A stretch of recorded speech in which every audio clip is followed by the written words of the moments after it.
It's been a rough week, no two ways about it. Whether you loved him, loathed him, or spent the last decade trying to figure out how to feel about him, Hulk Hogan's passing hit the wrestling world hard. Tributes are pouring in, the memories are flowing, and yeah, it's a lot to process. So today, let's take a breather. Let's hit pause on the grief, the think pieces, and the legacy debates. Sometimes you just need to sit back and remember why we fell in love with wrestling in the first place. I'm Senor Siete for 7 Wrestling. Let's take a look at 7 awesome times wrestling was totally awesome.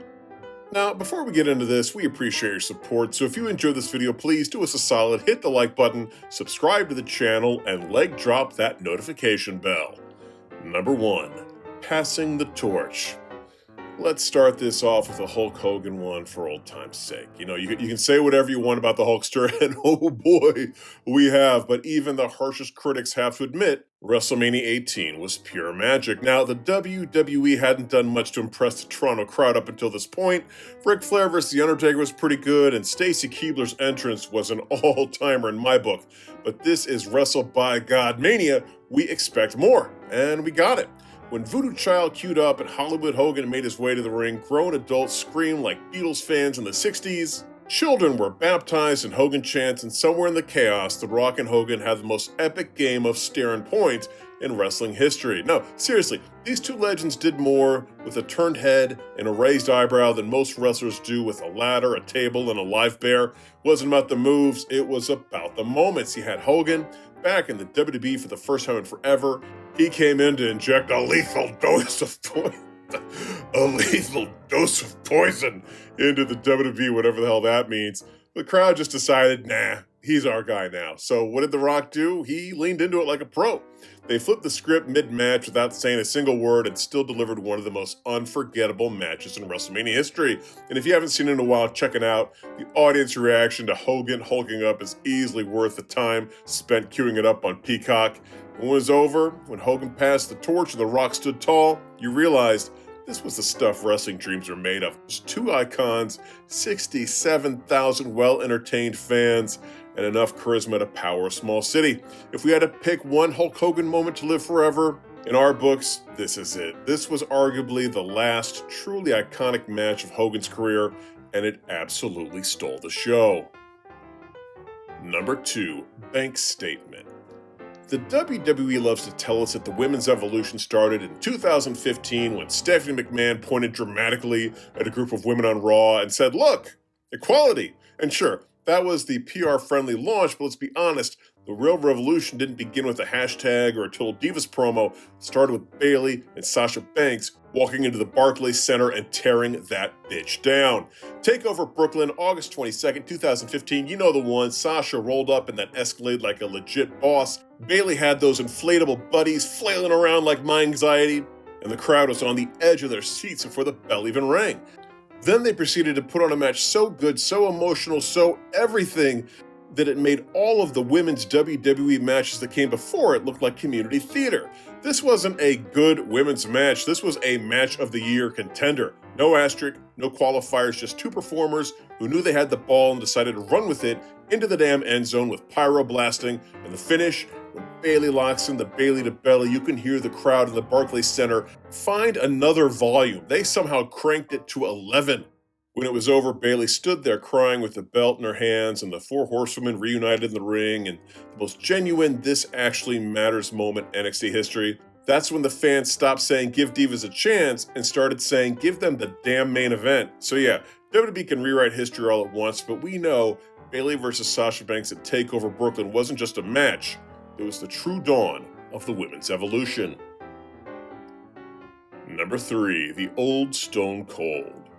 Let's get this out of the way first. The invasion angle, kind of a bit of a letdown. Okay, it was a flaming Hindenburg of wasted potential, but buried somewhere in the middle of all that chaos was a moment so awesome, so pure it made you forget the whole thing was being run by Shane McMahon in track pants. We're talking about Stone Cold Steve Austin's return to Team WWF days before the Invasion pay-per-view. The story was simple. Vince wanted the old Stone Cold back, the beer-swilling, ass-kicking, middle-finger-throwing psychopath, not the huggy, sing-song corporate bootlicker we'd been getting post-WrestleMania. So Austin just disappeared. And then boom, on the go-home Raw before Invasion, the Alliance was running wild. Team WWF was getting stomped out in the ring, things looked bleak, it was over, the bad guys were standing tall. Then the glass shattered. The pop absolutely biblical, like Thor showing up in Wakanda to take out Thanos' lizard bugs. Austin stomps out in jorts, and for the next 5 minutes, he single-handedly dismantles the entire Alliance roster like Batman surrounded by Arkham City thugs. Stunners for everyone, kicks to the gut, the crowd, get these folks some Elmers, because they're all coming unglued.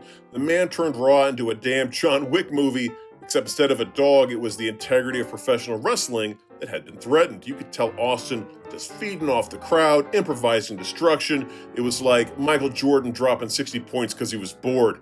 In a storyline full of misfires, missed opportunities, and the dumbest decisions imaginable, this was the moment that gave us hope. The moment that said, okay, maybe this invasion thing's going to be all right. I mean, it wasn't, but for one night, it felt like it could be. Number 4, cashing in. Poor Dolph Ziggler. For most of his career, he's been that guy, the ultra-talented human bump machine who sells like he's being hit with a freight train. He's always been the guy to make the other guy look good.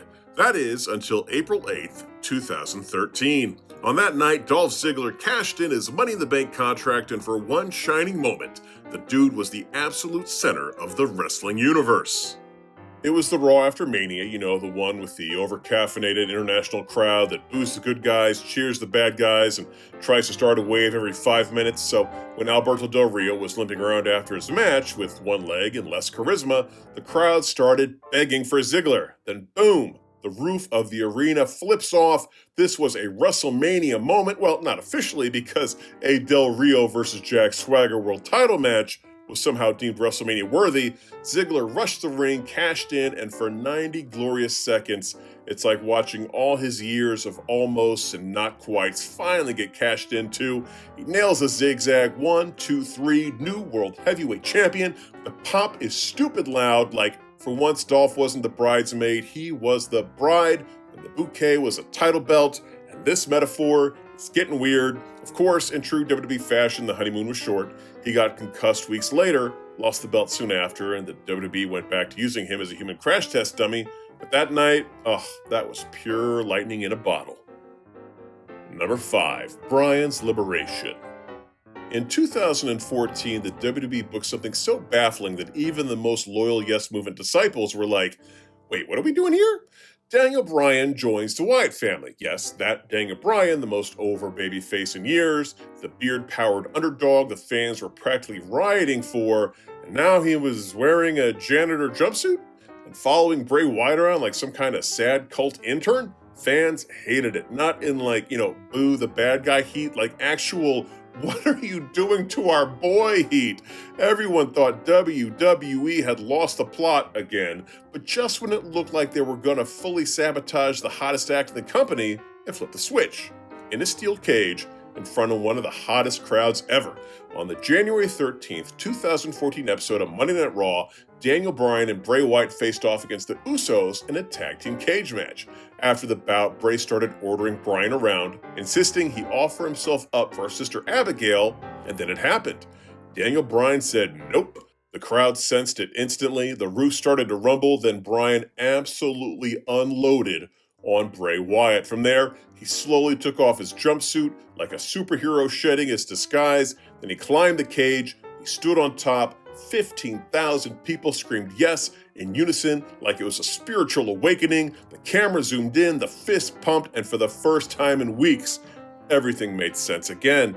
What started as one of the dumbest creative detours turned into one of the loudest, most cathartic crowd reactions in Raw history. It was the moment that proved the fans weren't just behind Daniel Bryan, they were ready to revolt if the company didn't listen. That moment didn't just work, it helped ignite the road to WrestleMania 30. Number 6, don't go messing with a country boy.